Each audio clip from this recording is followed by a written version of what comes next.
Nous nous sommes réunis au ministère de l'administration territoriale avec le ministre de l'administration territoriale et celui de la communication. Comme ça avait été annoncé, c'est une rencontre qui visait effectivement à arrondir les angles par rapport à un communiqué qui a été produit par le ministère de l'administration territoriale dans le cadre de la lutte contre la maladie à coronavirus.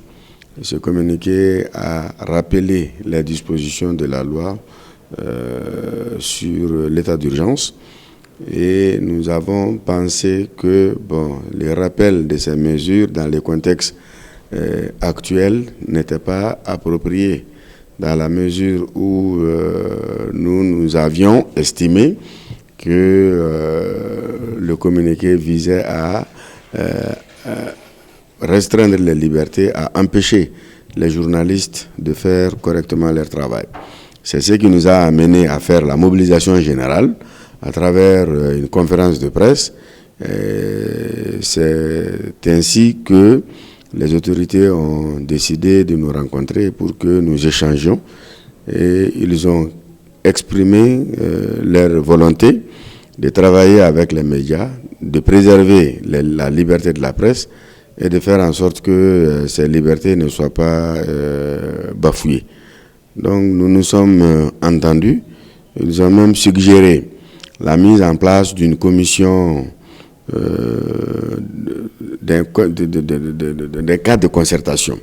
Chaque fois qu'il y a des sujets essentiels qui concernent la presse, les départements concernés, nous allons nous réunir pour nous comprendre.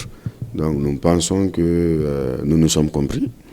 Et maintenant, comme nous avons été responsabilisés par nos confrères, il est quand même de notre devoir de rassembler ces confrères-là demain, mardi à 11h, à la Maison de la Presse pour faire le point des échanges avec les responsables.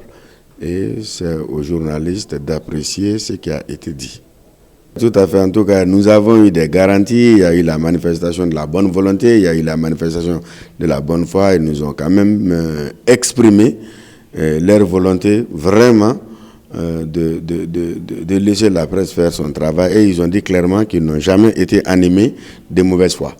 Bon, nous en prenons acte et nous pensons que ce soit ainsi. Limite à ne pas dépasser, ça c'est toujours connu de tout journaliste. Ça, c'est le respect de l'éthique et de la déontologie.